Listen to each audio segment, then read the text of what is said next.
Session 11, it's called Triangle.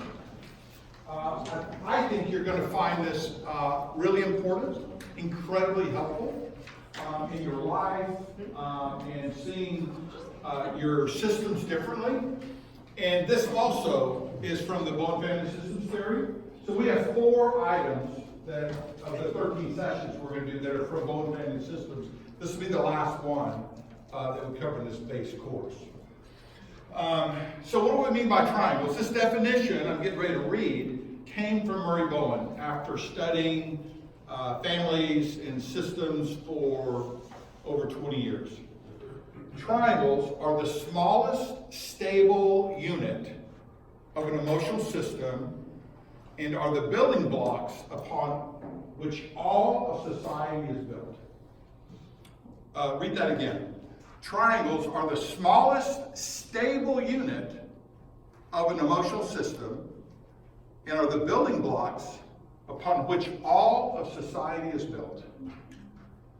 Now, you may be thinking to yourself, well, wait a minute. So is he saying me and my husband is not a stable relationship? Does it say we're going to, ultimately end up in divorce? No, he's not saying that. And we'll keep going and talk a little bit more about it. So here's how triangles work. In periods of calm, the triangle is made up of a comfortably close twosome and a less comfortable outsider. So, married couple, Carol and John, they've been married 25 years, have 2 kids that are out of the house. They're empty nesters. They've had a good marriage. They get along well, have minimal conflict. And they're relatively calm twosome. Get along 97% of the time. And here's when Carol and John become an unstable twosome. So John's at work and finds out, hip hip hooray, he got a big old bonus that he was not expecting. And he's so excited, and he starts thinking, oh my God, I'm going to be able to take that exotic vacation that I've been dreaming about. And he's so excited about it, at lunch, he actually gets on the internet and starts Googling exotic vacation spots. And he made so much progress over lunch that by the time he gets home for dinner, he had narrowed it down to 2 spots that they were going to go. And so they sit down for dinner. Carol makes this wonderful dinner that she's providing. And John starts sharing the exciting news about the exotic vacation. And you're not going to believe it, but Carol did not share that excitement. And actually, Carol's been dreaming about what? A new kitchen. A new kitchen! Thank you so much! She's been thinking about it for years. And John, come on, man. I mean, we can get a new kitchen that we'll enjoy for years to come. And John said, Carol, I've been talking about this vacation for a decade. You know that. And guess what happens? They love the vacation. There is a lot of anxiety all of a sudden in that relationship between Carol and John. And so what happens is they triangle in a third party. And Carol triangles in her sister Ann. And they go to bed that night, and by the end of the evening, they're not even speaking. And you've done that deal where, like I can't get any further on my side of the bed, I'm going to fall on the floor. And the other person, they're so far on their side of the bed, they're going to fall on the floor. And God forbid, our bodies would actually touch each other. That's how much anxiety existed when they got to bed that night. Yeah. And so sometime the next day, man, I got to talk to somebody. I mean, God, that's ridiculous what John's thinking. And so Carol calls her sister Ann, who, by the way, never in 25 years has thought John's good enough for her sister Carol.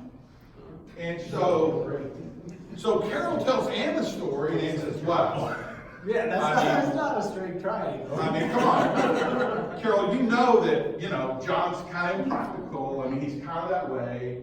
Men tend to be that way in general. And yeah, of course. I mean, who would want to spend that money on one vacation when you could enjoy a kitchen for years and years to come? And Kevin and I are going on vacation. It's all about that experience. So Carol felt much better after talking to her sister Ann. And when Carol couldn't talk to John anymore, when the conflict was so great, she triangled in somebody else and happened to be her sister. And in this particular case, it actually became two interlocking triangles. So 2 days later, things hadn't gotten much better, and so John called his buddy Dan, his best friend Dan. Dan was his college roommate. They've been best friends for over 25 years. And John tells Dan the story, and Dan says, oh my gosh, can I relate to this? He said, I've been on a deer lease for 15 years, and my wife is making me get off the deer lease this year because our car's breaking down so much, we gotta get a new car. And the guys are counting on me to be on that deer lease, and can you believe she won't let me get on the deer lease this year? And they're commiserating with each other and finally go, I think women I just don't think they want to have fun sometimes. And so John feels much better after talking to his good buddy Dan. And so Carol triangled in Ann, John triangled in Dan. And neither one of those add-on people helped what was going on at all. So again, there's a triangle. Anxiety shows up in the triangle, and we triangle in somebody else. That's what we mean by triangles. It's a relatively stable twosome until anxiety gets so much that you can't communicate, at least in the way you want or at all, and then we'll triangle in somebody else. And that is why a triangle is the smallest stable unit of an emotional system. Because two can be stable quite a bit of the time, but eventually something's going to happen and they're going to need to triangle in somebody else. So we're going to spend most of our time, so we'll understand what we're talking about triangles, and we're going to spend most of our time thinking about and learning about how to see triangles and how to manage ourselves and be our best self in triangles. And by the way, we're all in triangles all the time. It's like, remember, anxiety is like gravity, it just is. Triangles just are. We're all in triangles all the time. The goal is never to get out of triangles because you can't. We're all in them all the time. So is this like when we talked and I told you my husband rearranged the kitchen cupboards and I called my friend to tell her, do I lose my mind or do I just let it go? Good connection. Good connection. So Carol and John got anxious. They triangled in Ann and Dan. So what happens is, in a period of stress, now this is new information, in a period of stress, the outside position of a triangle is the most comfortable and favorable position. Let me read that again. In a period of stress, when there's anxiety between two people, the third leg of the triangle is the most desirable position. It's the most comfortable place to be in that triangle.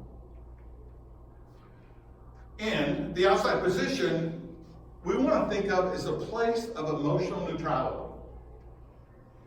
Now, did Ann and Dan see their place in that triangle? I mean, they didn't think about this, right? But did they think about their role as emotional neutrality? No. And there's a reason Carol called Ann, and there's a reason John called Dan. Because they knew they'd take their sides, which is why they called. But what happened if they didn't take your side? We call somebody else. We'll keep watching. Keep going until someone agrees. So here's Some something. smart person. Here's something else that happens in triangles, and outsiders seeking togetherness in triangles. Now, so what I'm just said is the outside position is the most favorable position to be. And people that don't think about this, don't know about this, they actually don't like the outside position. And And they see that togetherness, which a lot of times is like too much togetherness. They're like, man, I want to get in there. I don't like being out here. I want to get in there. And here's some well-known moves in triangles that people make to try to move closer. Gossip, rumor mongering, making insinuations. So, hey, did you hear? And they'll do that to try to get in with Shay, to create more togetherness with Shay, because I want to be in instead of out. So those are some moves that people make in triangles to not be on the outside, but to get closer in. So we're going to ask you to think about this idea of lit up triangles. So think about your work situations. Think about where you work. Think about all the people you work with. Think about the volunteers that are part of your organization. And so that all those little pins represent people, and all the triangles that represent your organization. And anxiety, when anxiety shows up between two people in triangles, those are lit up triangles. A lit up triangle is when two people have significant anxiety amongst themselves. What we mean is that's an emotionally intense situation. And we want you to start thinking about, when you see that, first of all, seeing it, being aware of it. And when you're aware of it, ask the question, where's the triangle? I see these two people in conflict. I see anxiety here. And start, where's the triangle? And so this is what a lit up triangle looks like. In all these triangulated relationships, when anxiety shows up, that's a lit up triangle. So what do you do when you see a triangle? Well, there's anxiety. Where's the triangle? Oh, there's that triangle. So what do you do when you see the triangle? So you want to be calm and neutral? You want to stay in contact with both sides of the triangle. You want to believe the best about the other two people. You want to say things, you want to think this, and you want to believe it, and you want to express things like, I know the two of you can work this out. I know you'll figure it out. I know you'll work it out. And recognizing, understanding the outside position is best. By being in the outside position, managing yourself well, you can dramatically impact people and triangles and all kinds of stuff in your emotional system. And you can ask questions, and we've been talking about this, ask questions, engage their thinking, stay neutral, help them think about and move them towards their best self. So stay in emotional contact. And it's important to notice or understand this, unless the triangle party can remain in emotional contact with both people, the twosome will triangle in someone else, and we've lost our opportunity to create hope. So you've got a lit up triangle. One of them's trying to triangle you in, and if you're going to have, I don't want to play. I don't want any part of that. Go talk to somebody else. Then all that's going to happen is you've lost an opportunity. And all that's going to happen is they're going to go triangle with somebody else. So this is really challenging, and this is really interesting of how to manage distance in triangles. So there's a family of three. Mom and dad divorced, and there's still some anxiety between mom and dad. There's a ton, the daughter's cut off dad. Daughter's 15, she's cut dad off. She's decided dad's a bad dad, he's been gone, wasn't present. Mom's helped daughter believe that about dad. And daughter won't have anything to do with that. Won't talk to him, won't communicate with him. And dad doesn't know what to do. I mean, I call her, I text her, I've written her letters. She won't have anything to do with me. So what is there to do? Well, here's a way to think about managing distance in triangles. And you can close the distance in the following way. So daughter won't talk to dad, right? Call, text, write, won't correspond with him, won't communicate with him at all. So is there another possibility, another avenue to take in that triangle? Yeah, with their mother and daughter. Good. So dad can move towards mom. Dad says, I don't want to move towards mom, I divorced my mom. Well, dad can be his best self and move towards mom. And notice what happens. If dad closes the gap with the mother, the distance to his daughter is automatically closer. You get that? So move dad towards mom, and the distance with his daughter automatically closes. And do you notice also that the distance between mom and daughter expands somewhat? That togetherness, that two intense togetherness lessens somewhat. Say, well, how does that happen?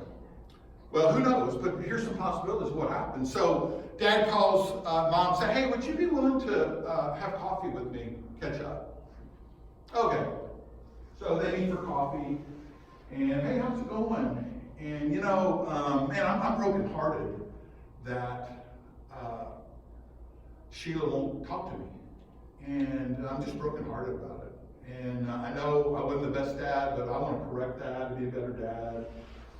And so mom comes home from work, daughter's already home from school, and hey, honey, how was your day? Oh, it's fine. How was your day? Oh, it was good. I had coffee with your father. You did what? Like, your dad and I had coffee. So I thought you hated each other. No, you know, we had a hard time for a while, but you know, your dad's not a horrible guy, and you know, he's trying to be better. And suddenly, mom, whether she knows it or not, is talking differently about dad that opens up possibilities with the daughter, right? So there's a lot to consider and think about triangles. One way to close distance in a triangle, if you can't make progress with one angle of the triangle, move towards the other angle. Move towards the other side of the triangle. Get a partner, talk for about 5 minutes. That was you, wasn't it? What do you get? That was your story. It was. That one, I could It tell. was. And it's not true because it's my story. It ended up partly being my story, and I know that's true because I practiced it, and it's true. Yeah. So take 5 minutes, grab a partner, share what you did present. Daughter,